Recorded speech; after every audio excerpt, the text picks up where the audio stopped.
episode 3, Episode 3. the first episode since August, and the first episode that has been recorded after the official release. How do you feel? I feel good. It feels good to be back to laying some pod. Like it definitely felt. It definitely felt. It was one of those weird things where it was like throughout the entire time I was thinking like, when are we gonna get back to doing this, right? Like, I mean, I know you were crazy busy, and I was pretty busy too, and just the entire time I was like, we all had always intended to get back to doing it, but it just never like happened. And then finally, I think that both of us were just like, let's do this thing, Yeah. I had a real stupid moment in episode 2 where at the very beginning I'm like, hey guys, if you're listening to this, it's probably early September, but we didn't release it until early December. These episodes have just been sitting around in my computer for like 3 months basically. And the reason why it took so long, Eli's being very flattering, saying how busy I was. I really wasn't that busy. I was pretty busy, but there was always the time to do it. It's hard to make time when you've got like a whole bunch of responsibilities and stuff like that, and it's hard to convince yourself to make time. Really, the big problem especially with episode 1 was it was just an editing nightmare. I thought I knew how to use Adobe Audition decently well. When I edited my previous podcast, Trending Loud, I used Audacity for that, which is like a pretty well-known, like free open source program. But ever since I've got Adobe, I've been trying to learn all the Adobe products, and this was my real serious foray into Audition, and I was just completely out of my depth because editing it the first time, I got to like halfway before I realized that I needed to start over and do a new like batch process to change the loudness and all of these things, and it was just a nightmare. And until I was like, okay, I need to like really just settle down, buckle down, and just edit the whole thing straight up, which was just a nightmare. It took weeks to do and way too long. Episode 2, by comparison, was a walk in the park to edit because I'd already gotten all the processes done and everything. And from then it was the album art, and then it was the distribution, and then we really started revving up in like mid-November to really, okay, we need to get this done. It's been sitting around for too long, and we need people to know how we felt about folklore and the KFC Crocs and everything. We have to, and as if that wasn't enough, I think Taylor Swift listened to the pod and was like, no, I gotta release another album, and they need to review it. And we'll get to that in a second, but I do want to make sure we finish the follow up here.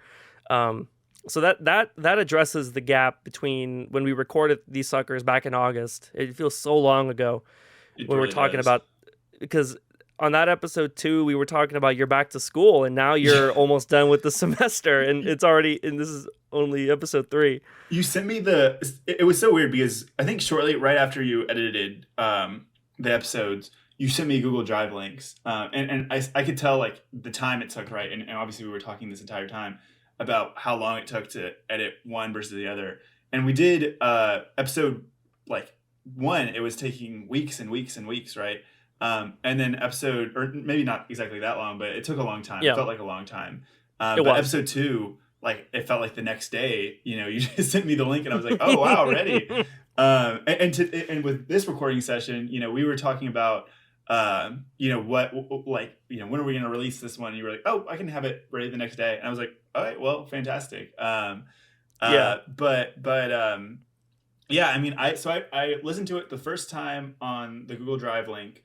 And then I listened to it a second time when it was on SoundCloud. And I think that was when it was actually like cut and edited to be the right, cut around, whatever, not the raw cut, right? Right. And it was weird. It was so different hearing it the first time versus the second time, because the first time it felt like it just was hot off the press. And like I was like, yeah, I remember all these conversations because we literally just had them. But I think something about it being man, how many months has it been? It's been like 3 or 4 months, and like hearing it again this November, uh, made me think like, wow, this is like I felt like I was listening to it from the perspective of someone who hadn't um, listened to it before, because it was interesting because I felt like even some of my own opinions about the certain things changed. Like Yeah, listening, you like the KFC Crocs now. yeah, That's what's changed. I'm born again. KFC Crocs. Uh, nothing wrong with the little chicken on my Crocs. But no, I mean, it really is a testament, I think, because you've been obviously more involved with the editing process than I was. But, being involved with editing of whatever thing, I think you really do start to realize that, man, like literally, like it feels like 50% of the process is the editing, is the post, is whatever it is. And you can see that with, I think, any production. And I think that, you know, it's just seeing it in action. Like that's when you really understand, like, this is the work that goes into making something like this is behind the scenes. Yeah, like I said, like episode 1, the post production for that really laid the groundwork for everything that made episode 2 just a walk in the park. Like I said, like there was the batch processing, there were like issues with like the denoise filters and everything. Like just it was just a disaster, and not to mention we recorded for like 3 hours, um, and those of you that listened, it's like 2 hours and 12 minutes long, and that's that I cut it. I cut out an entire section at the end. I cut out lots of things that it made it 2 hours long. The second Yeah. one we recorded for a lot less time, and I cut out quite a good deal of the episode 2, and even that, like I said, like I had gotten the batch processing just down pat. It was just a matter of copying and pasting and doing stuff. And yeah, I think I told Eli, okay, episode 1 is up. I'm gonna do episode 2. I can't promise anything, but it'll be done in like 3 days. And then I finished it the next day. Um, Just like that. yeah, it was quite easy, and a lot more fun when you're not doing it like 5 different times like I did episode 1. I don't even want to listen to episode 1 anymore. I have heard it so many times. I'm gonna love whoever's listening to this chronologically, of just like episode 1, like we're having so much fun, like new pod, yeah, and then episode 2, like, yeah, episode 1 was so much fun, let's do it, and then episode 3 is episode 1 was a disaster. Well, it's like episode 1 and 2. Oh my god, we're having so much fun. Episode Yeah, 3, it's the dead of winter, and yeah. when we last spoke, it was summer. We've Um, been through some stuff since episode 1. I find it so quaint. In episode 2, we were talking about like COVID and UT and everything, and I had some pretty. I don't know, it was right around this time that I sort of stopped paying attention on like social media for a lot of things. Like people that know me will know that I haven't really been on Twitter for like the past 2 months. Really, I haven't been. I've actually ironically been more active on Facebook than I have been on Twitter or Instagram. But I made some dumb prediction like, oh, UT. I bet they're going to close the school in like 2 weeks. But I'm sure I probably missed out on some like scandals or some COVID scandals or something that happened, because I mean, from my vantage point, it looks like that sort of went off without a hitch for you, right? The school semester. it was it was smooth for me. It was definitely smooth for me. I was able to kind of stay out of it a little bit. I live a little bit further from campus. It's really nice to not, because I have friends, and I, for a lot of different reasons, a lot of different activities, mostly like extracurricular stuff, is what brought me to campus. Not my classes. I think what was funny for me is at the beginning of the pod, I remember talking about my classes is like, oh yeah, I've got these classes that are in person and all that. And I think that between the time of recording the pod and me going to school, which is like, August, right? Like August, right before school. Between that and actually going to school, like all my classes were like, yeah, if we're gonna do in person, it's just gonna be optional. Like none of my classes made me show up anywhere, which is That's very good. nice, and I think it's really saved a lot of people, health headaches and like health concerns, in a serious way, which was fantastic. I there's definitely some COVID scandals that I had heard of. Thankfully, none that I had been a part of. But I think that generally it did, like you said, go off without a major hitch, is how I would describe it. You hear stories about like, yeah, this whole like house of people or this whole apartment, group, or like just it just spreads, and that I think that those kind of stories made me feel a little bit more careful, or made me feel inclined to be a little bit more careful, because I remember, just hearing about anyone and just like the closer and closer it feels, like people getting scared, because I had one like COVID scare, Hmm. is that I thought like, oh man, maybe I have it, and this was I like my one friend that I saw. He came back after Thanksgiving, and he I saw him, and we stay outside. And when we went to the park, and when he was in my car, we had masks on, and when we were in the park, we were in the park, and we kept a decent distance. And his mom had COVID, and like the day after, he was like, "Hey," it felt like this really weird like thing of like where he was just like, "Yeah, you should get tested." And I was like, "Oh," but so I got tested and I was fine. But it was just like Okay, good. a really weird wake up call of like, "Oh man," and it's crazy. His mom got COVID. He stayed with her for the week. Then he came back and saw me, and he didn't have it at all. Like he didn't pick it up from his mom at all, Hmm. which is insane. I mean, that's But good. yeah, Good for your friend. good for my friend. Good for me too. Yeah. Well. Yeah, but yeah, there were some like hiccups and stuff, but I think that generally it wasn't a disaster, and it feels like, even though, like you said, we are in the dead of winter, it does feel like there's a bit of a sunshine just piercing through the darkness. So that's a nice bit of Well, hope. I am happy to be wrong about my dire prediction for UT. I mean, obviously you can't control for what happens to everyone, but I Mhm. mean, from what I understand, from what you just told me, I mean, it seems like most people didn't have a whole lot of chance to like be an in-person interaction, and then they said, after the winter break, like, sorry, after the Thanksgiving break, don't, everything's going to be online again. At least that's my understanding. I don't know if that's true. It's true. Mhm. It's Yeah. true. It's true, and a lot of people they told not to come back. So I think that the dorms even shut down fully, if Yeah. I'm correct, which is crazy. Yeah. Yeah. But I barely know. Like I'm a fourth year, I barely know anyone in the dorms. It's Yeah. different at different colleges, but at UT, it's very much like I stayed in the dorms for 2 years, but most people just 1 year in the dorm, and then you go to an apartment or some other living situation.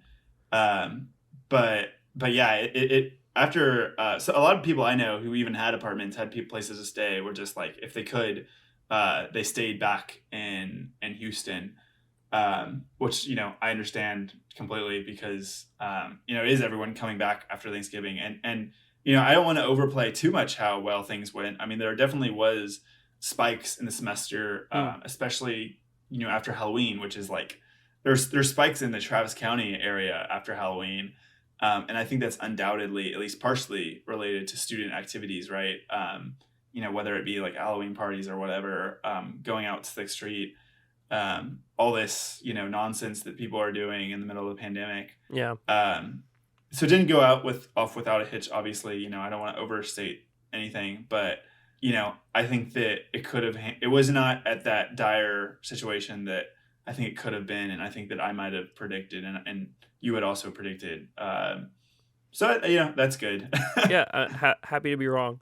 Before we Yeah, crack yeah. on, I do want to talk about our analytics. Ooh. There is something to talk about with that. So we debuted on Tuesday. That was the 8th.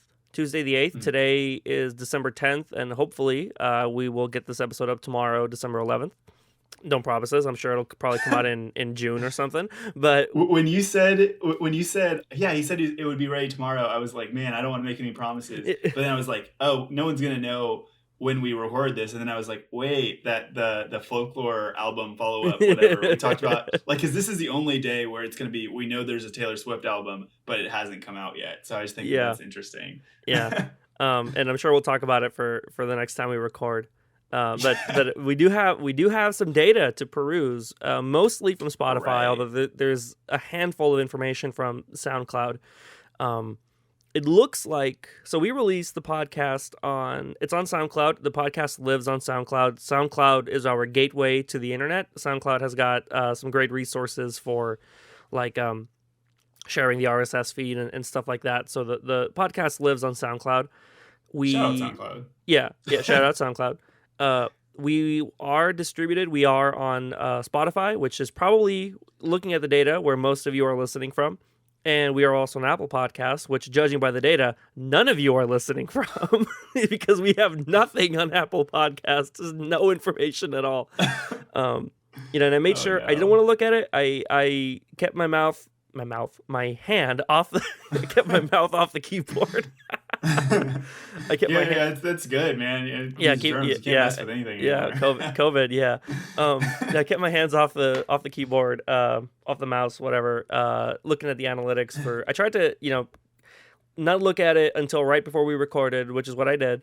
And so here's what we got. So on Spotify, which is where the bulk of our listenership is, over the past 2 days, this is not including data from today. This is including data from December 8th and December 9th, like the first 2 full days, which we were available and we were public to everyone that we knew. We got 49 starts. Now, what that means is, according to Spotify, that is when a Spotify user listens to 0 seconds or more of any episode in your catalog. That's weird. That's a weird way to write that, because according to that definition, we should have 7 billion starts, because that's 0 seconds or more. It should be like 1 second or more. But 49 starts, that's pretty solid. 31 streams, which is when a Spotify user listens to 60 seconds or more of any episode in the catalog. Out of those, 22 listeners are unique. So that's how we know that it isn't just me and Eli clicking on the episodes all day.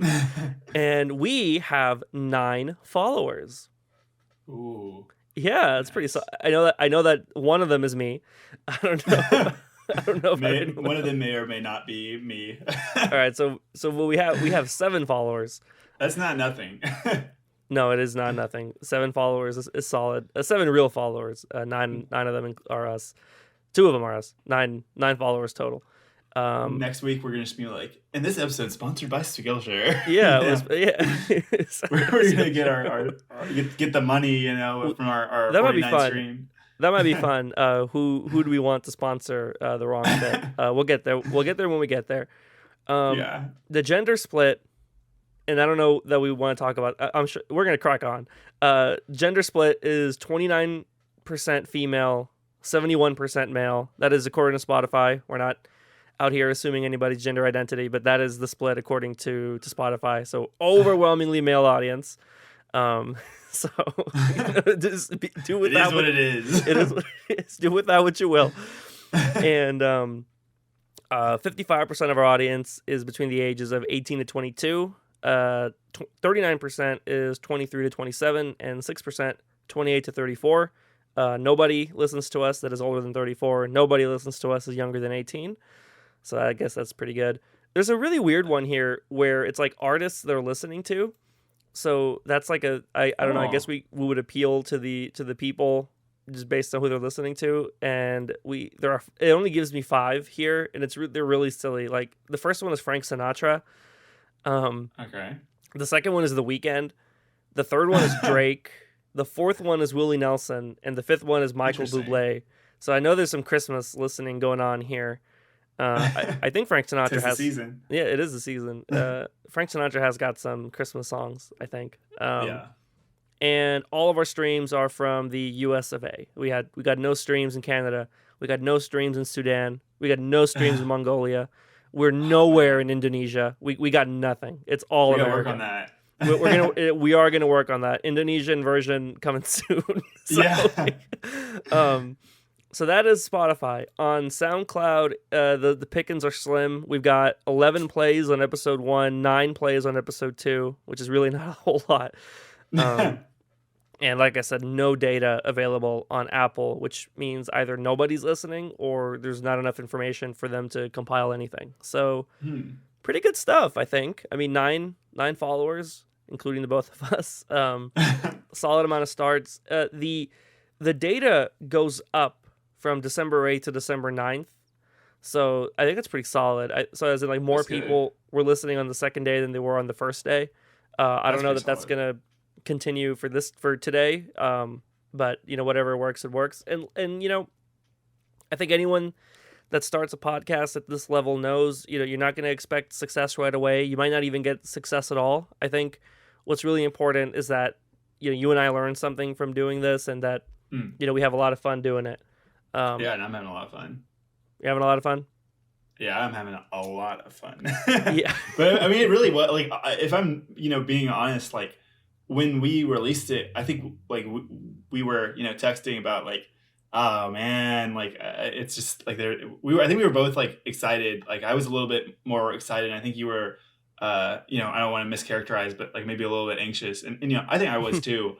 But when we pressed that send button, I was really happy. I don't know why. I don't know what it was, but I was just really happy to have done it. And I know I was happy when we were recording it this August too, and I'm happy now when we're recording it. But yeah, it's just, it's fun, and I think that's the number one reason to do it is to have fun. Yeah. Gotta love the fans though, but We have a limited amount of, at least I have a limited amount of, like, direct follow up, as in people saying stuff about the show. I don't know if you've got anything. I hope you do, because otherwise we have very little to talk about in that regard. No comments, no nothing on like SoundCloud or anything. I'm a little disappointed at that, because Trending Left had comments on SoundCloud, but I keep comparing this to Trending Left, and I'm sorry to those of you that don't know. Trending Left was my previous podcast that I did 3 years ago. It was a political podcast.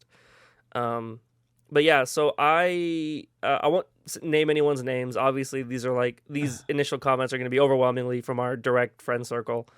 Keep it confidential. We'll keep it confidential. I know that some people. So I heard from folks that said that they really liked our sort of like friendly, jovial atmosphere. I had someone tell me that it felt like they were just listening to like their own friends talk, and they were just along for the ride. I think that's sort of the feel that we want to give to folks, just like a chill, casual vibe. Nothing too crazy, nothing too serious. Just you can sit back and feel like your own friends are talking in the background. Another person told me that they were surprised at how they fit right into like a conversation about something that they weren't really that interested in, but since we like expressed it so well, that they could like really be into it. That's sort of the bulk of what I've heard from folks directly. I don't know if you want to share some of that feedback as well. Yeah, so I got a few different people's feedback. Nothing like too in depth, but I think it was mostly just people that the most interesting thing, and I think the most personal thing too, is people I haven't maybe gotten to see recently because of the situation that we're in, and literally hearing people say it's like it feels like we're hanging out like again, kind of, and it's like kind of nice to hear your voice. Yeah, that's kind of cool. I got that too. And it's really nice to hear from people that I maybe haven't heard from in a bit, checking up on them and whatnot. But yeah, one thing I'm going to shout out Marco, and actually I'm also going to shout out my brother as well. Is people on the Marco side, people said that this was edited fantastically. Like everyone I heard said that it was really, the pace was nice, but also it sounded like we were recording, right next to each other, not, hundreds of miles away like we actually are. You're right. Which, that's, I think that's like really good for you because like, you cleaned this thing up, like you wiped it clean. And for my brother's side, our intro music, which I'm sure that you all know and love, if you got this far in the podcast, at least. But people said that they really liked it. So, and I when I first heard it, I really liked it too. So shout out to my brother. Yeah, shout out Eli's brother. Thank you. Shout out Eli's brother for sure. We neglected to do it in the first two episodes. Eli's brother Yeah. whose name I don't know, but I'll call him Eli's brother. Noah. Noah. Okay. Yeah. Maybe He did. maybe yeah, blank that Oh, out. I don't know. maybe I'll bleep it out. I don't know. Do you actually want me to bleep that out? No, I'm just kidding. Okay. It's a first Okay. name. Yeah. We didn't do our due diligence. We didn't shout him out in the first episode, when we should have. He did the Yes. fantastic intro music. Love the sort of soft, nostalgic feel. I love that like lo-fi hip hop kind of thing going on there. Um, did a fantastic job. Really caught the vibe perfectly, and you'll notice that the jingle, sorry, the transition jingle that I did from the intro is, it's from the intro.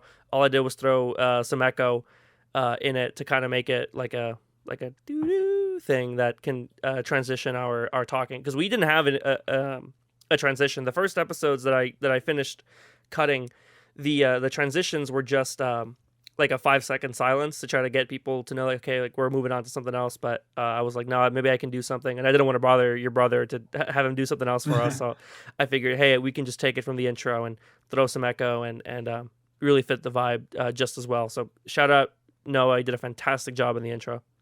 Every great pod needs a solid transition and a solid intro, and we definitely have that. So All we're yeah, shout out missing Noah. all we're missing are the sponsors and the Indonesian audience. That is a big Yes. thing that we're really missing, the Indonesian Oh, audience. we need a if this was a very different pod, we also need a soundboard. Just like I feel like that's like such like a old school thing to do, to have like these little soundboards, like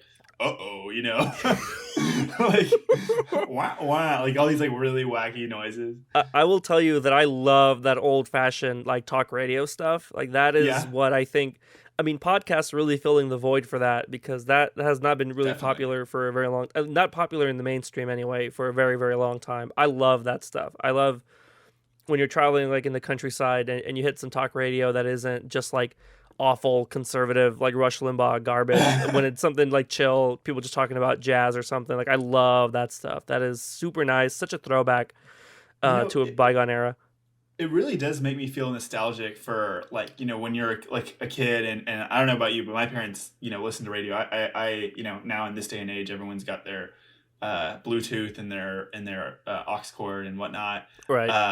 That everyone's got their own thing going on. But I remember when I was a kid, going on like road trips, especially late in the night, especially across Texas area.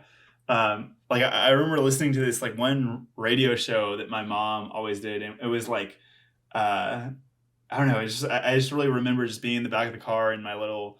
I don't know if I was little enough to have like one of those little seats that they put you in, like the booster seats. You know what I'm Yeah. saying? Yeah. Uh, but there is something about like the pod that really makes me feel like, just like listening to any podcast, that really makes me feel like nostalgic back to those times when I was. I think the lady's name was Delilah. Hmm. Shout out to Delilah. Like Shout out I don't know Delilah. what I don't know what she's up to, but yeah, I remember like listening to my mom's shows, and I was like, she always had like people call in like you used to, right? And yeah, I hope that we're honoring the vibe, So shout out to Delilah, and thank you for the vibes. Maybe in the future we'll do the Wrong Fit live, and we'll have folks call in and Hey, complain about our awful content. our Um, awful takes on folklore. on folklore, yeah. I'm sure that would come back to bite us at some point. The only reason why it hasn't yet is because I don't think people have made it that far into the first episode. They're like, oh my god, I'm on hour 4, and they still haven't talked about it. You mentioned with Trending Left, you mentioned, you guys got comments on your Spotify or SoundCloud, excuse me. But I think it's really funny that, like, I was like, oh yeah, it's a political thing.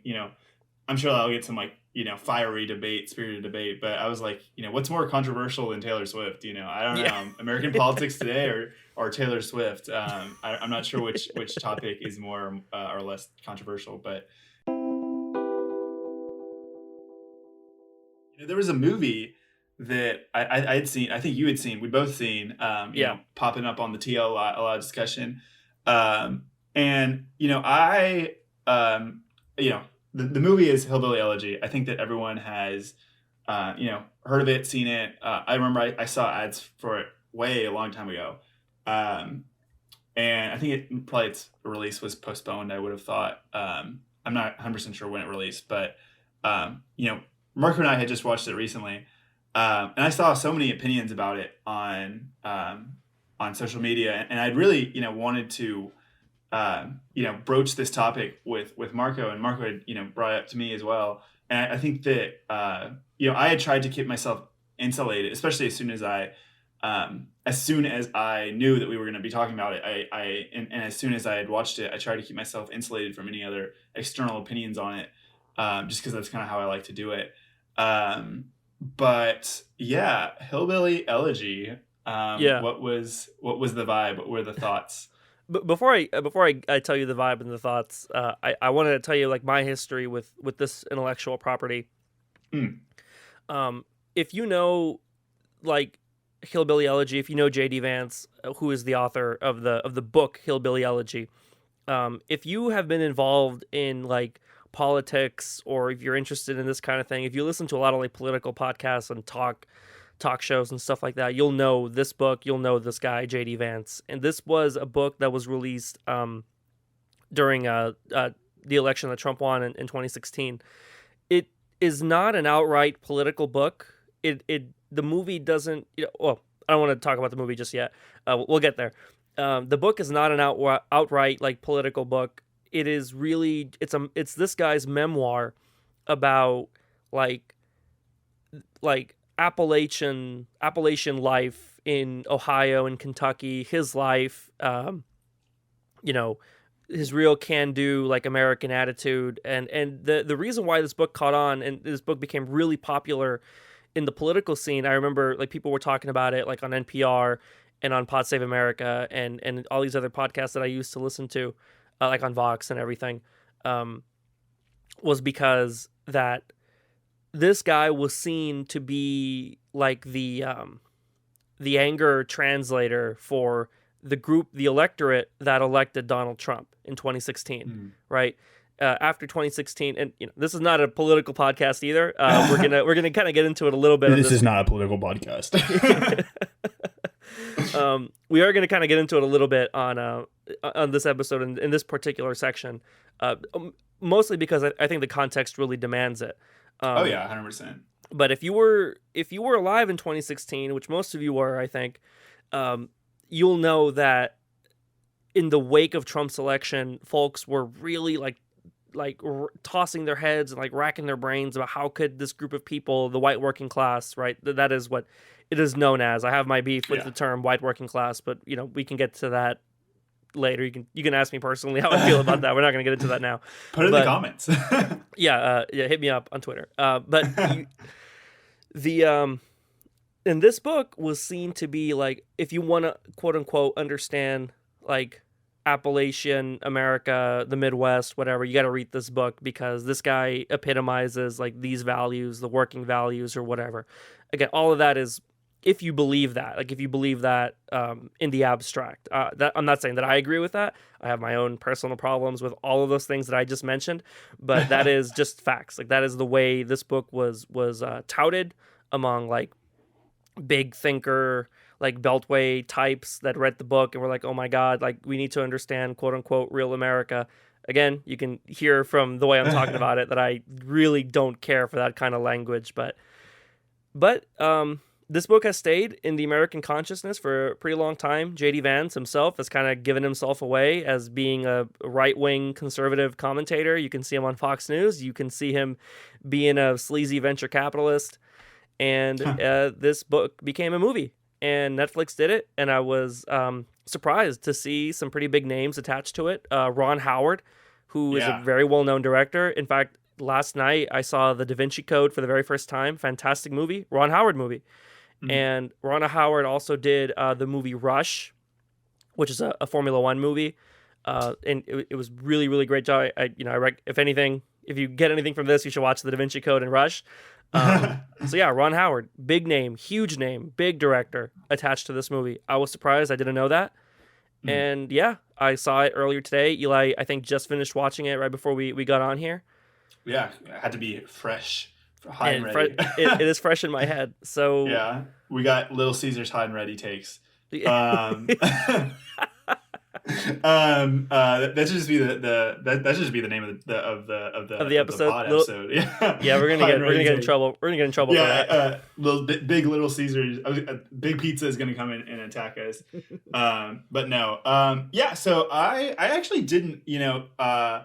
I was not as familiar with the book. I had heard of it before. I didn't. I honestly. I hadn't realized. I knew that J.D. Vance was the author. I honestly had no idea that this was a real story, which was like until Okay. I started watching the movie and they were like, "This happened in 2011." I was like, "Oh, like this is a very specific time and place, and like this must be a real story, right?" Um, and so I thought that was interesting. I just hadn't really processed that. I don't know why that didn't click. Again, I have like tried to, this couple weeks since we knew that I was watching it, I was going to watch it. I had tried to keep as little, outside information out of my mind. Before that, I just wasn't super familiar with it, just as a conceptual thing, as like a right wing thing. That's really the only thing I knew going into it. But even with that, I thought I was kind of thinking, there's a lot of people read stuff into stuff that's not there, right? Like people, Right. kind of, read whatever into whatever. Like people will say that, this guy's trying to appease Trump supporters when it's just like you just in a country album or whatever. I don't know. Right. But with this movie, just to get into to finally dive into the hot and ready takes. Hmm. I thought this was definitely the first thing I got from the movie. Unsurprisingly, was like confirmation of it did feel very right wing, and I don't think that has anything to do with like the setting or the setting as just being in Appalachia. I don't think that has anything to do with even the people. I think it has to do with a lot of the values and the resolutions, and what it come it what I felt was the purpose of the movie and what I felt the filmmaker was trying to say the purpose of the movie was. I'd be really interested to read the book. Not because again I didn't really love the movie. One of these days we're going to talk about something that I really loved because I feel like we talked about folklore and I was like whatever, and in this movie I was like I thought that there were some really good shots, but Well, it wasn't definitely. you're gonna get it bad for comparing the intellectual the intellectual value of folklore and hillbilly elegy. You're gonna get into it really bad on social media. Good luck with that one. No one's no, but ironically I feel I mean that's like a no win situation, right? But ironically I feel like the very little, again, very very little that I've heard of reviews is like I googled it on my phone and I saw Rotten Tomatoes or Metacritic or whatever was like 30%. I was like, oh, that's a little low for like a Ron Howard, Yeah. big name Amy Adams movie, with so much hype behind it. But I also heard that kind of from both sides, people kind of thinking, and again, I don't have any context for what if this movie is a realistic depiction, is it not? Obviously it's the author. It's obviously his real story. I would assume at least. Um, but I've heard from people like that are from Appalachia, from the areas, and live a life that I have no conception of. Right. Um I've heard from those people there's even inaccuracies of that, of like Hollywoodization. Obviously, if it goes to Hollywood, there's going to be some Hollywood in it. But I've heard complaints on both both ends of maybe like the political spectrum or like the rural urban divide in this country. I've heard negative comments about it. But there was definitely some things I liked about the movie. I thought the movie definitely made me feel something in like a real way, which is not a thing that every movie does in a convincing way. I thought it had an interesting message about family, and honestly, I wouldn't say it's like incredibly innovative, but it definitely is not a story you hear. It's not the type of story you hear every day from Hollywood movies, and living in a time where it feels like every movie is just another version of the same movie. I like that a lot. I like the originality, even though maybe originality is not the right word. I like the freshness of this is not something you see every day, even if it's not necessarily an original story. But yeah, I mean, there's things I liked about it for sure. I didn't particularly like the movie, and I felt it was maybe I don't know if the book was intended to be political or not, but I definitely got the movie felt very political. Even the visuals, obviously the resolutions of how the characters end up, and maybe in a sec we can go after I get your take on it. Maybe we can go more in depth about that. But I think even the visuals, even the plot resolutions were trending in that right wing direction. Maybe. What did you think about it? I think you touched on something really important there, in that the family aspect, the themes of family is probably the strongest theme in the movie. It's probably the theme that works really well. Mm-hmm. The rest of it is cookie cutter, Yeah. and it falls flat, and it is in support of like a political ideology that I don't agree with. I think is based on faulty assumptions. It's in bad faith. It's that is sort of broadly where I'm at with the movie. Now, the movie is not very political. The movie doesn't mention Republican or Democrat. There are very few like throwaway mentions that tell you that like JD like is like a political, like he's interested in politics, but other than that, like there's nothing in there about Republicans, liberals, conservative. Like there's nothing in it about that. I thought that was an interesting, zooming in on what you'd said about the little sprinkling in, I thought that was very interesting, seeing these little clips of like, this is Al Gore, like we're going to talk about, I think they mentioned the Monica Lewinsky scandal, like these different things Right, that right. Clearly were formative. If he, felt so inclined to include this in both the book and the movie, were clearly things that were strong formative periods for him, formative ideas for him. Yeah. And yeah, I agree. There was very little overt stuff. But I think there was a lot of, kind of more imagery, like the resolutions again. And going to what you said about the family thing, I agree. I think that might have been my strongest, like the what the movie was really about was family. I think when he put pen to paper, the author wanted to tell a story about family. And I haven't read the book. I would be interested to, like I said. Yeah. That felt like seeing that on the screen. It felt like this was a movie about family. It kind of was weird for me though, because I feel like the strongest resolution was a strong family is important. Maybe I don't know if that would be the right way to boil it down. But I think that there was a lot of things in that movie where I might have like of that, just the message of family, not talking about politics, not talking about culture or whatever. I think that message about family seemed kind of problematic. And well, just given like given the extremes that it goes to try to like give you the message that, well, above all, families and everything. Yeah, I mean, if you see what this poor kid goes through in the movie, like you would not, if you're like a person having to deal with all that, like I wouldn't blame you for cutting off your family. And this is where I want to stop and say, we haven't really talked about the plot at all. We are going to talk about it because it's impossible to talk about the movie without talking about the plot. So this is spoiler alert, spoiler-tastic stuff coming down the pipe. If you want to listen to if you want to watch Hillbilly Elegy, do that. I guess I don't know that I would recommend it, but go ahead and do that. If you want to continue listening, you can skip ahead to whatever we talk about after this. Yeah, spoiler alert. So like the basic plot of the movie, because we haven't really said anything about that, is that it is a memoir about this guy JD Vance. So JD is a kid growing up in Appalachia. He splits his time between Ohio and Kentucky, and interstitched with the story of like this kid's life is also him as a college student at Yale Law School, where he's trying to like fit in and try to make it in life, try to be like a lawyer, kind of like he's trying to secure like a summer clerkship or something. And it's showing him rubbing up against like what they portray as like high society elitist lawyer snobs.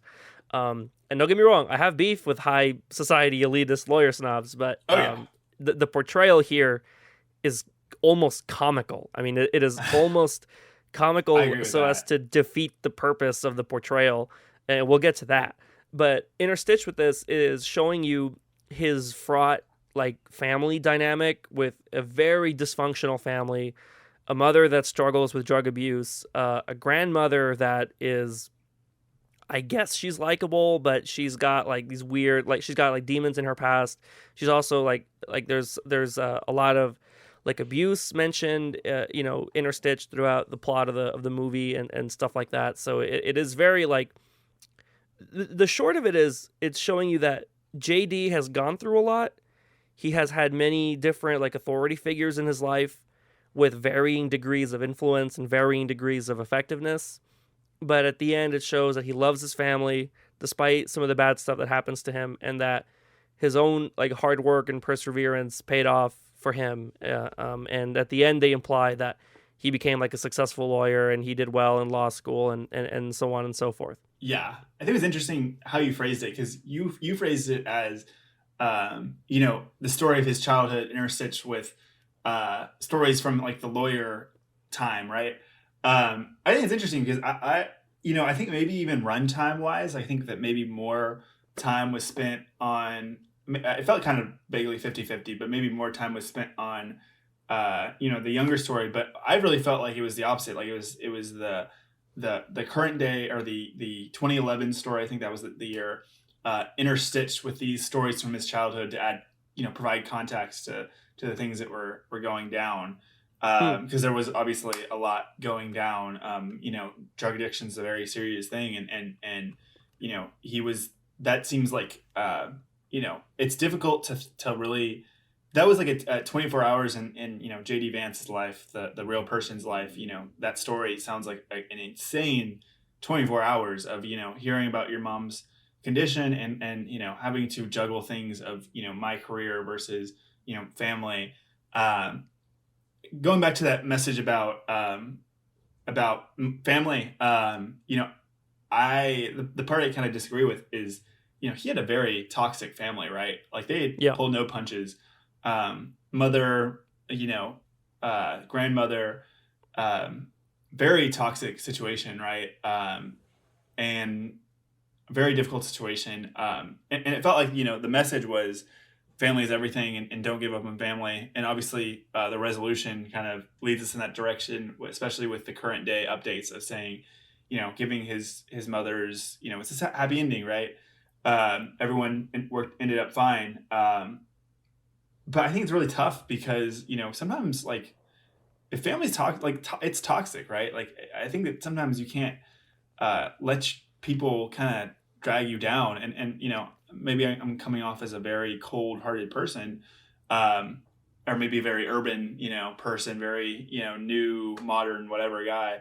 But I felt like that was kind of a flawed message, because there's even things that it seemed like the film was encouraging and trying to tell me he did the right thing, he's doing the right thing. That I was kind of like, maybe he's doing like the right thing, like the moral thing, but I don't think he's doing the best thing. I don't know if that's like he should feel.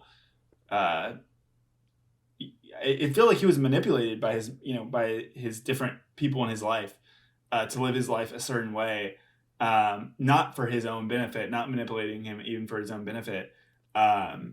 And I think that's kind of a problematic message. What do you think? Yeah, and there's more than that. Like there's more. There's a lot to that aspect that you just mentioned. The manipulation of him.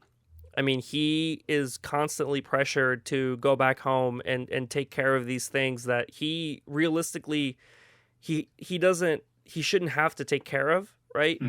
Obviously, people, they have their own demons or skeletons in their closet that they're fighting, and we mentioned, I mean, drug addiction is a very serious thing, and Incredibly, obviously, yeah. the way you deal with it is the way you deal with it, but it really pushes him a lot, and I don't know that the movie does enough of a job saying, look, what he did was the right thing, but it was not his responsibility to take action for his mother necessarily, or that he wasn't done in improperly. The message of the movie was very much like, look at JD Vance. He did all of these hard things, and look, he's successful now. Look, he's very rich. And it's like, well, okay. And the message of the movie seems to be like, look, the message of the movie is like, people that have problems, like, they are just like people have problems in a vacuum and you can work yourself out of it. When in reality, people have problems in a socioeconomic context, right? Yeah. There's a sociological context to people's problems that relates to class, it relates to race, it relates to educational status. There's a lot of things that cause people's problems. Obviously, self-inflicted problems do exist, but um, that is the kind of thing. That's the kind of like right-wing talking point that Republicans and conservatives love to peddle, and I think that movie clearly enables it in that way. But like I said, just in a more like abstract, like non-political thing, it's that there isn't enough told that he shouldn't have to be responsible for this kind of thing and endanger his own education, endanger his own future, like job prospects and so on and so forth. They really paint it as like a noble thing, and he did the right thing, but it was clearly done under duress and under a lot of strain and under a very complicated familial history. And I don't know that anyone with a neutral eye that could look at that and say, "Oh yeah, like that is what a son is expected to do," they're not. I really don't think that they are supposed to do that. Um, because here's what we're referring to. We're referring to in the present day. JD is trying to get that clerkship, right? A prestigious clerkship for a firm or whatever. Mm. And in the middle of this big fancy dinner, which we gotta talk about this dinner scene because it is just that was the it is just yeah. bonkers awful, and I mean that in like a narrative way, in a thematic way. It is just done so poorly, horrible. When I was watching the movie, I there's two scenes that I really keyed in as like these are the two things that we need to talk about, and that was definitely one of them. Yeah. So this dinner scene that we're referring to, JD is there with a bunch of like snobs and bigwigs, right? And they are so portrayed as that. And they ask him because he's trying to like get in with this guy that he sat next to for like a clerkship, right? And Yeah. they're asking him questions about his personal life, and he's being very, very like rosy-eyed, country boy that's like, oh yeah, I'm from Kentucky, or I don't. That's not the way he talks, but Yeah. that is, that's the way, right? It's the And way it sounds, even though it's not the way he talks. we're supposed to really feel for him, right? And all of these people, they are made to be so unlikable. They're like, oh yeah, it's the real American dream, and isn't that right? And calling him, they call him like a redneck or something, and there's a big show about how offended he is by the term redneck, and it's like, well, no self-respecting person would say that, and I just don't. They are so clearly portraying these like legal people in like the worst possible lights to serve this point that elites and these people are ruining the American societal fabric, which again, there are other reasons to dislike those people, right? To dislike that elite class. This is not one of them. Yeah. To maybe, I don't know. So when I saw that scene, that was my second least favorite scene. That was, I didn't think that it did it justice. I think that was the biggest thing for me is I don't think that they were, I think it was a little bit unrealistic. Yeah. But I don't think it was unfair, if that makes sense. Like, I think that was, okay. I think it was unrealistic, for sure. Like, I don't think that anyone that's like Yale, like educated would know that you don't, call some dude you just met a redneck and just like, and they were obviously being very like, not even, subtly, they were being very obviously, dismissive of him in general, I think. Very dismissive of, his culture, his upbringing. They were just like, oh, cool, you can be our token hillbilly redneck guy, whatever. Yeah. But anyway, I think that I think that what they were trying to say, maybe, I think this is a problem that the entire film has, is that they were trying to talk about a lot of things, and I like some of these people that are associated with this film, so maybe I'm just being too optimistic, but I would like to think that they were trying to add a lot. There was a lot of things they wanted to talk about, and they were trying to add a lot of nuance to it, but they were not successful in adding the nuance to it. And I think that that scene of like elites are bad, or like elites are snobby, or elites don't want they don't want to let anyone into their club. I think that's what they were kind of getting at is like, you know, you need to be in the club. It's very hard to jump into the club, and like, you know, like you said, these people are ruining our society because real Americans are not allowed in their club. I think that that could have been done in a much more nuanced way, but I Yeah. agree that it was so ridiculous, over the top, the situation that he was put in, that it didn't even feel realistic to me. Maybe it was, you know. I mean, this is supposed to be based on a true story. Like, I don't know, but it seemed very unrealistic to me as an audience member. And you know, regardless of whether what the events actually happened or not, I felt like the editing of like, and I generally actually did like the cinematography of the movie. I really didn't like this scene. The kind of it felt like they put the camera on a swivel, and they had kind of gave you a first person perspective of him. I generally just don't really care for first person perspectives. It makes me feel like I'm in a video game. Well, they just never look right. Yeah, it doesn't look like, because it's like, you know, it's very disorienting, I think. And in this film, it felt very disorienting because it was just like you see his head on the swivel, and he's just swiveling back and forth. So yeah, you know, I didn't love it either. They do this thing that I always hate when they do, which is they have a shot of him looking at all of these forks that are laid out on a dinner plate. That was so It is so cliche. It is the cliche. worst cliche The worst, yeah. in this movie. And the thing that bothers me is that it is so, if you even like look past it, you can tell that it's not right, because this guy, yeah, he's from Appalachia, but he like put himself through Ohio State, which is where they say his undergrad is, and that he's already like done like a year or so of law school. Like he's doing like a summer apprenticeship or whatever.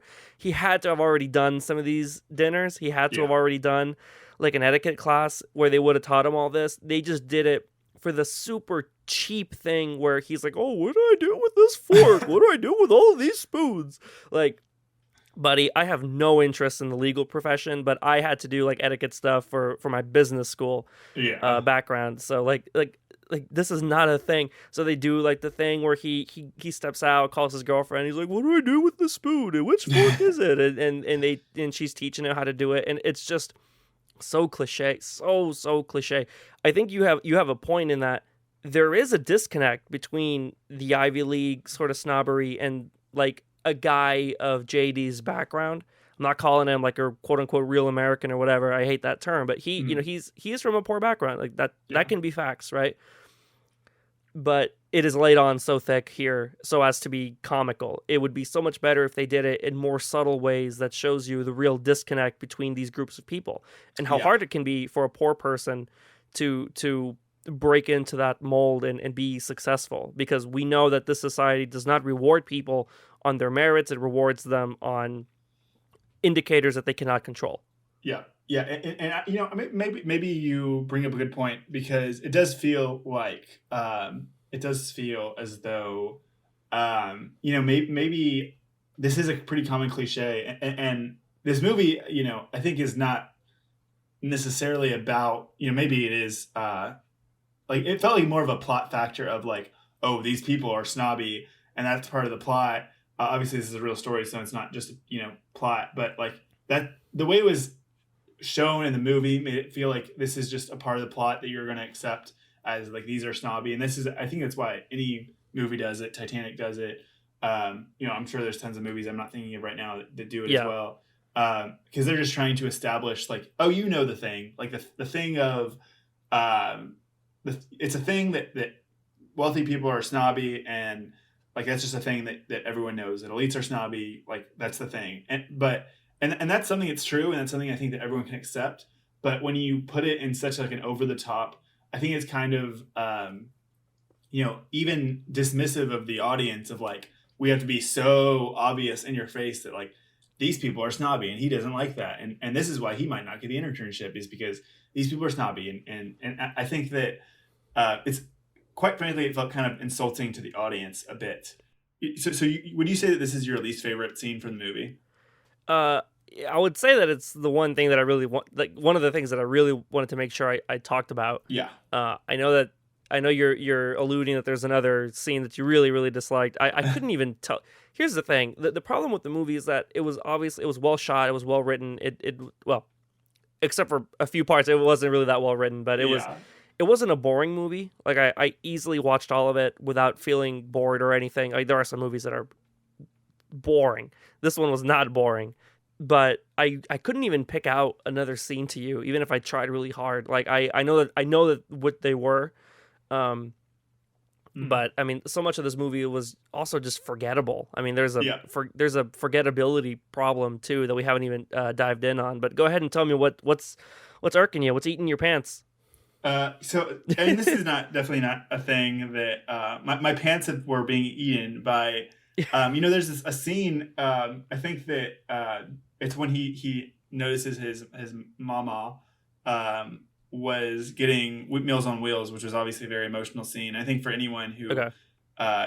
has experience with receiving assistance or knows someone who has experience receiving any sort of assistance.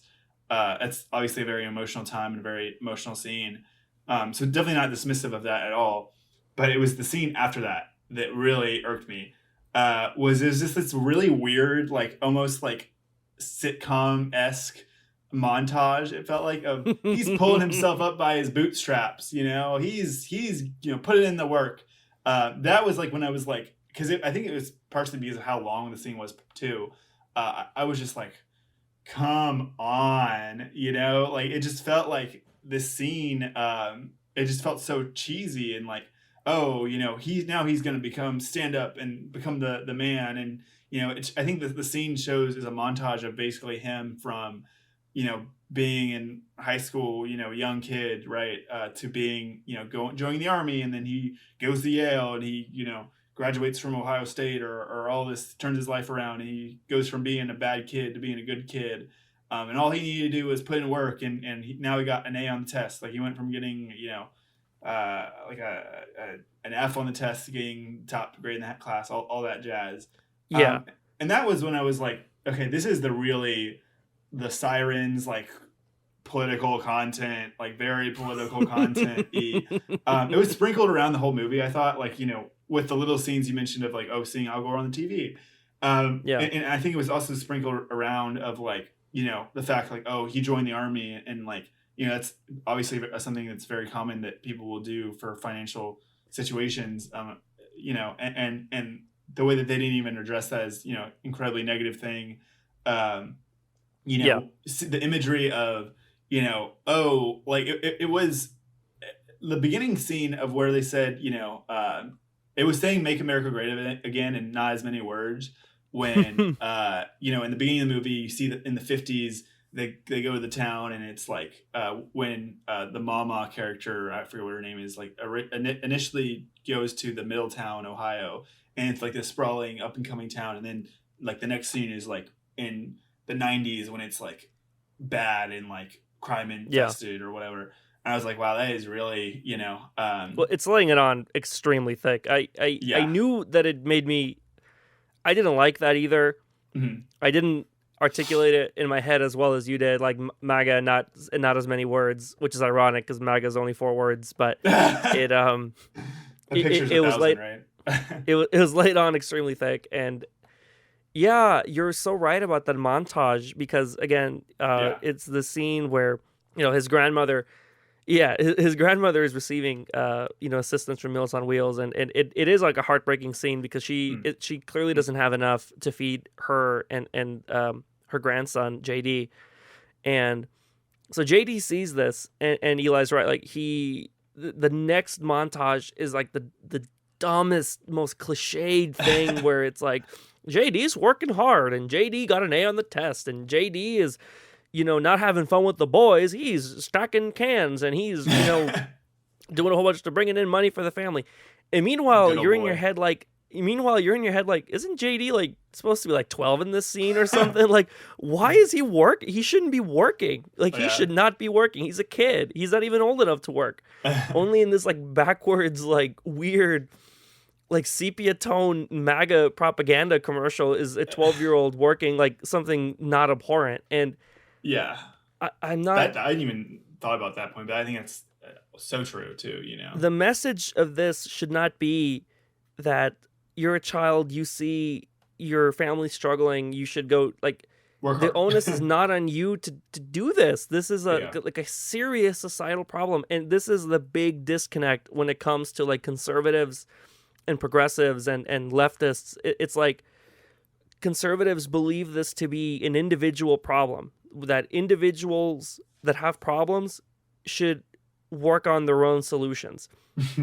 People like Eli and I, and people like us on the other side, we believe that these issues are overwhelmingly systemic issues that cannot be solved in a meaningful way by personal individual action.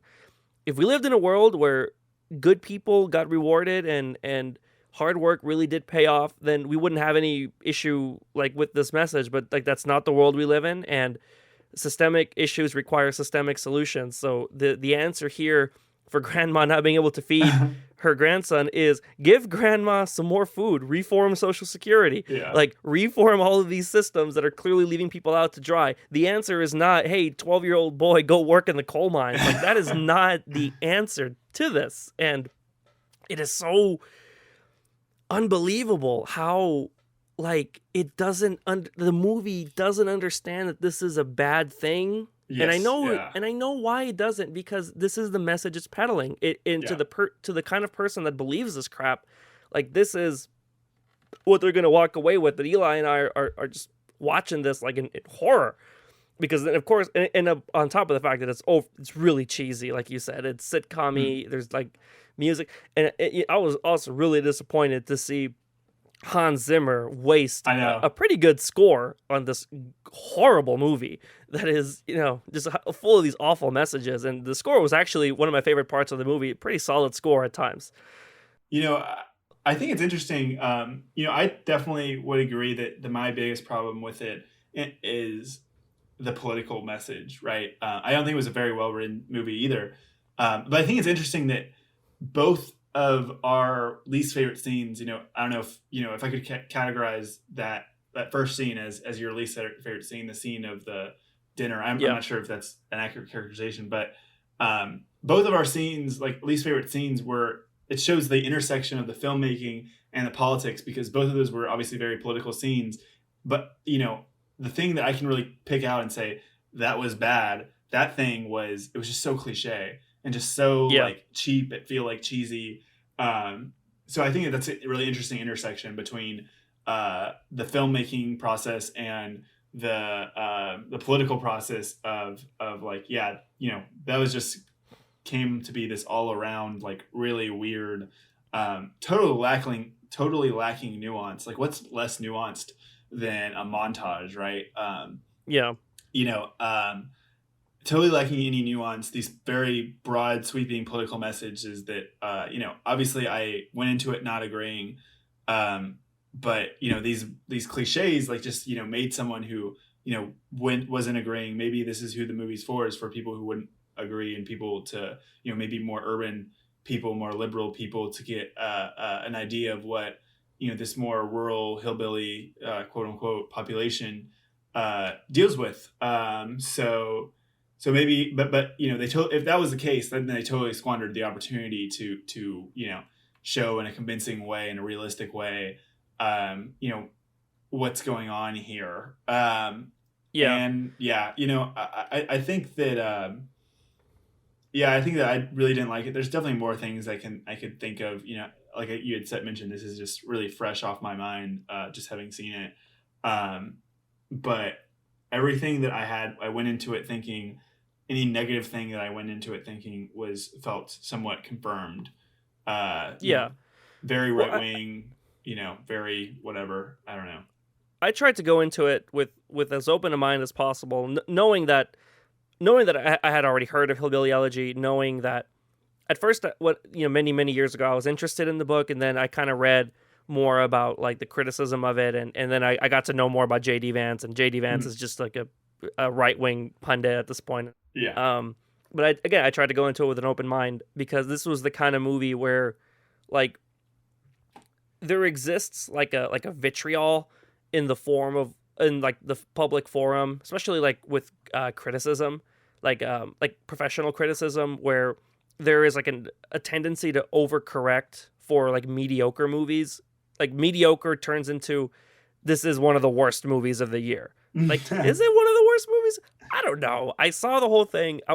I did not see a lot of movies this year because of Yeah. all this, right? But like I'm sure that if I had seen more movies, I would not have called this movie in particular one of the worst movies of the. And that's what's so like. I think the Atlantic had a really great review of it, but they called it one of the worst movies of the year. I mean, for the if just for the crappy message alone we're calling it that, then okay, sure. But if in Yeah. terms of like cinematography and story, I mean, yeah, it Yeah. was mediocre and at times very generic, but I mean, awful. I don't really know about that. There were But some scenes I really did like cinematography wise. A lot of it I didn't, but some of yeah, it I did. yeah.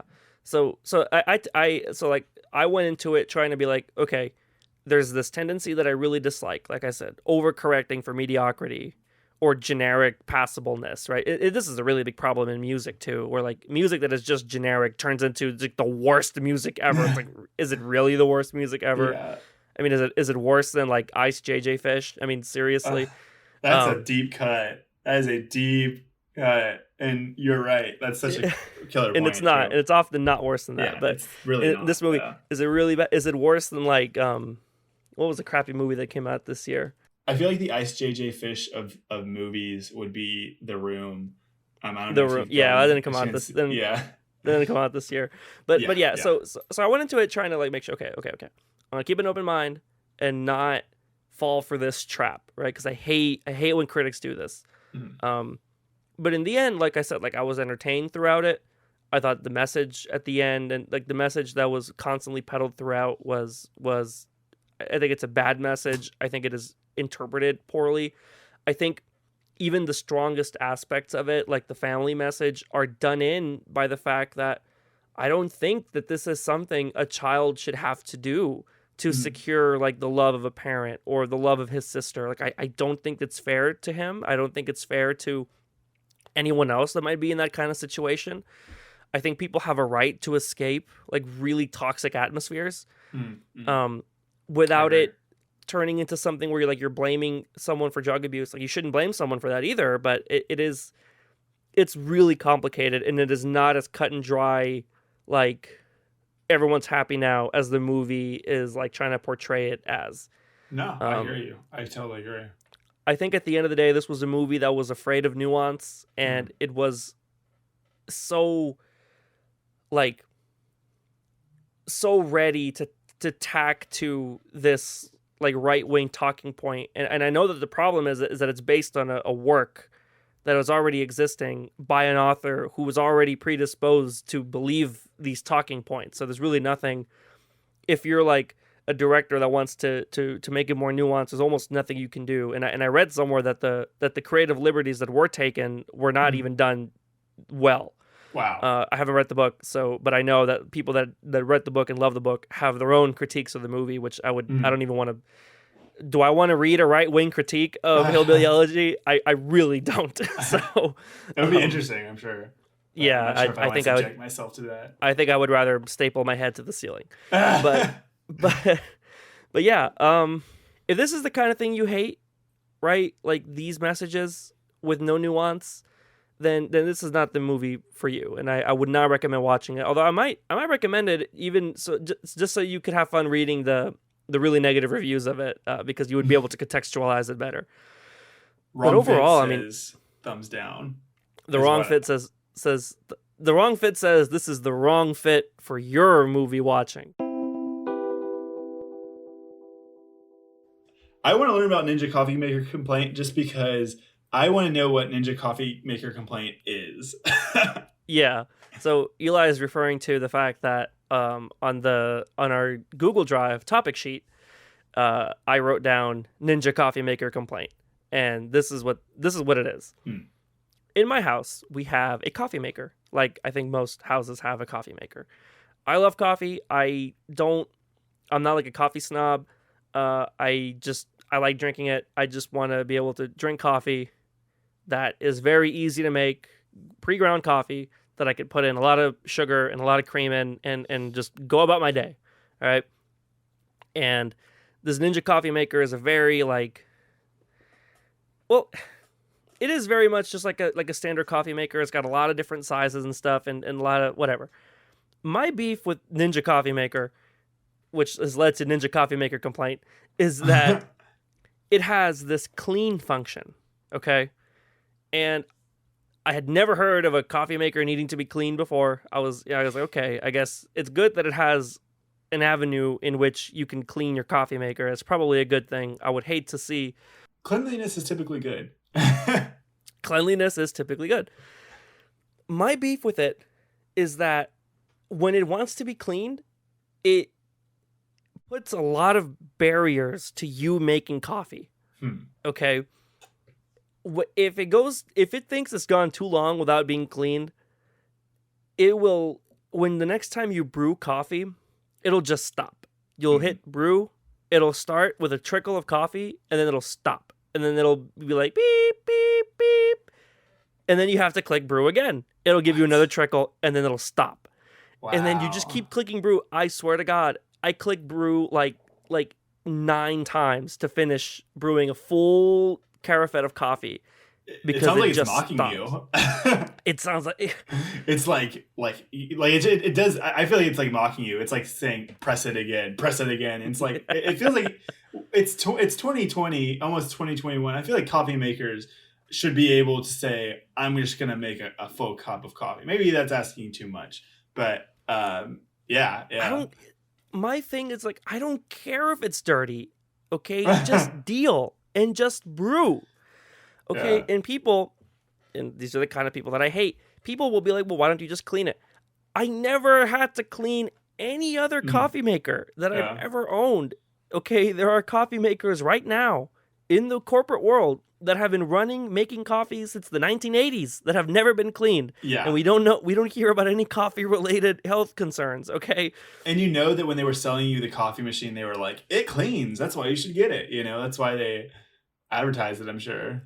I am perfectly happy with the clean function. We've used it a couple of times, and of course, and I keep forgetting to clean it because I really should clean it like during the day when I'm not drinking coffee, and I gotta clean.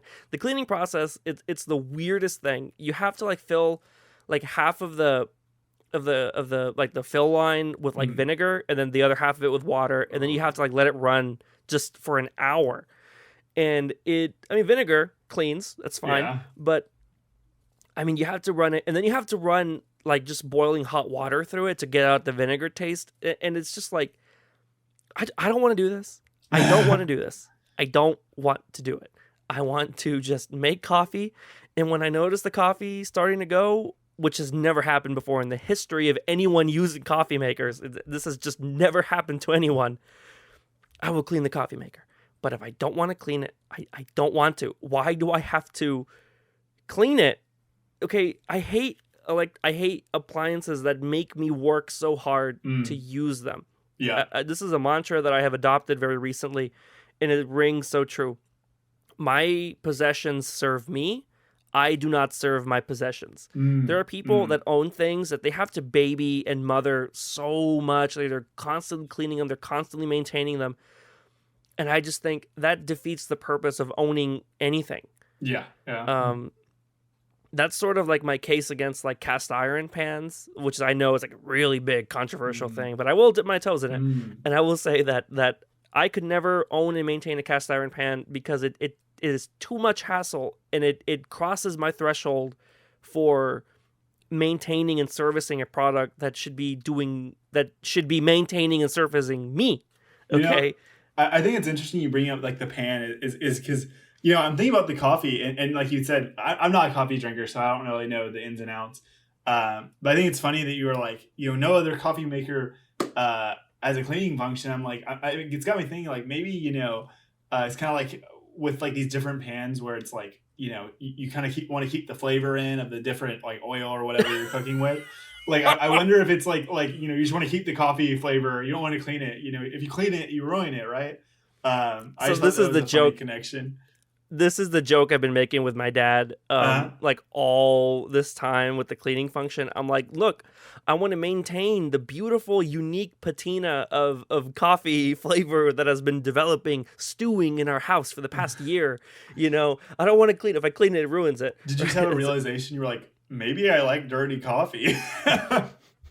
No, look, this is another joke. But my sister is really into like tea. Like she's a Mm, big tea drinker. Like she's a total tea snob, and that's really great for her. I think that's such a great fit for her. mm. But she's got all of these like really fussy, like frilly, like tea sets, and she tells me about this thing that she does every time she's done drinking tea. She brews another batch of it for the pure purpose of pouring that tea over the teacups to season them.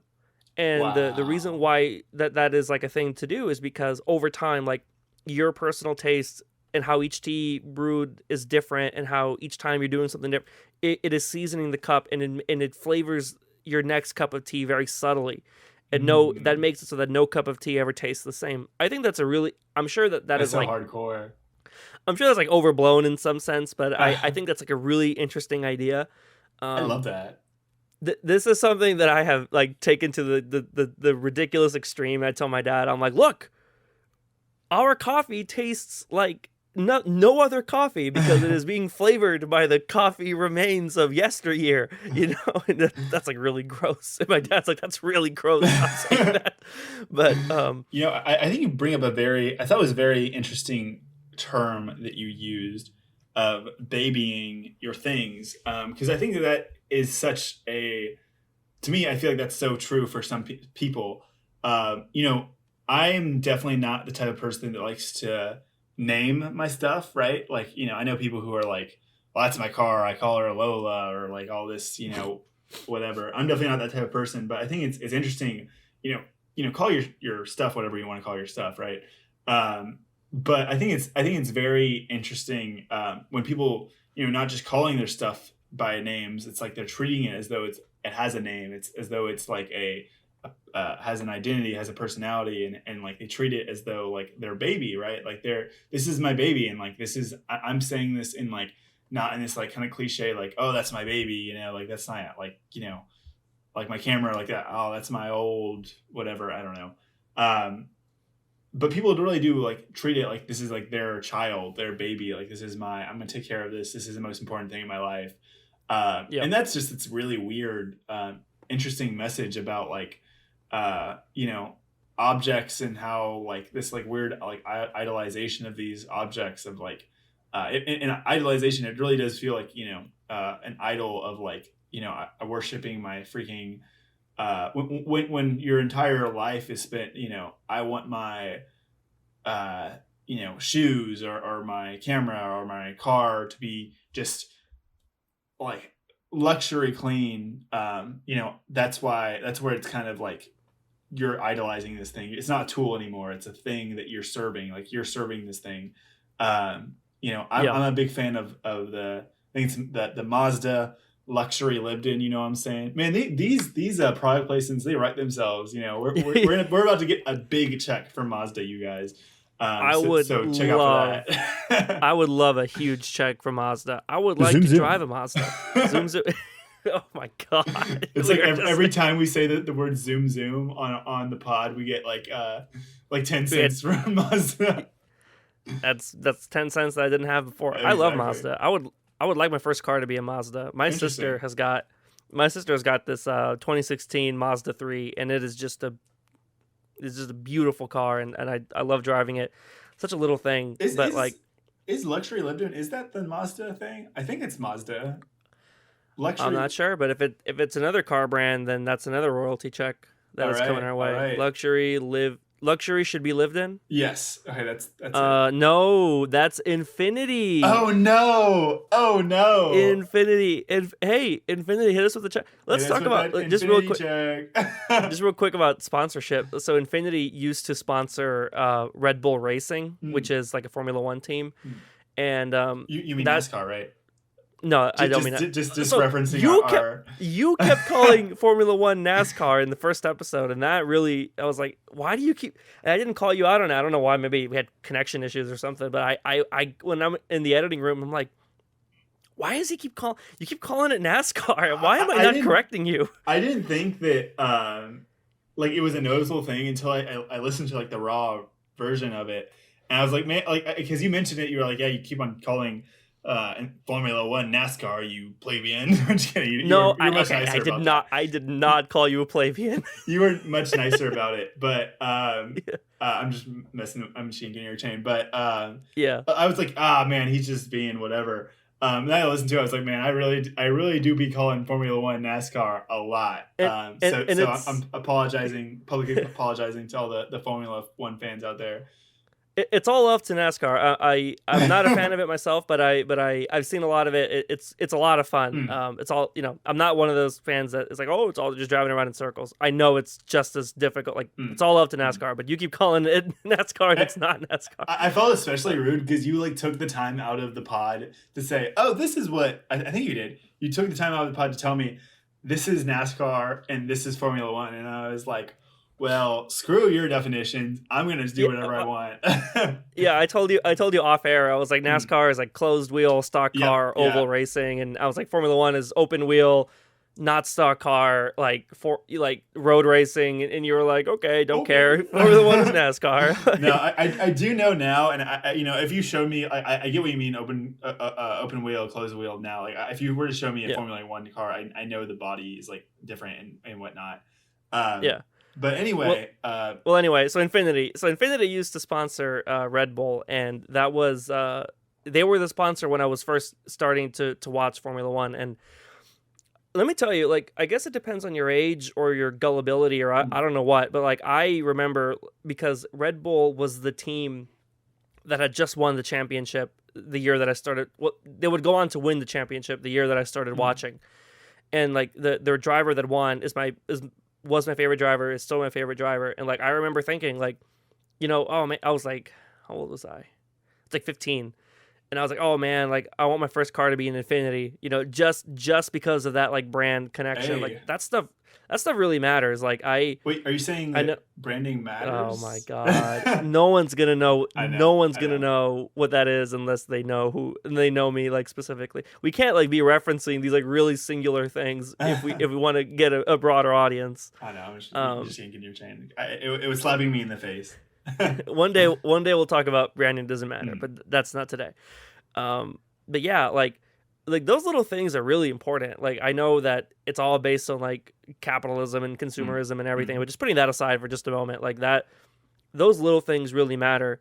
And like you have to like get those people at the right time. Like I'm sure there are a lot of people that were like 17 or 18 mm, seeing like their favorite driver win a championship, and then they go out and they beg their dads to buy them an Infinity, or mm. like get them a used Infinity, or whatever. Yeah. Like that stuff is really really important. So like that, like those sponsorships and those brand deals and everything, like they, whether you think they influence you or not, they are influencing you. Mm. That's just facts. You can like it or not, it is what it is. My maybe story, actually surprisingly similar story, and Hmm. this is kind of a funnier story.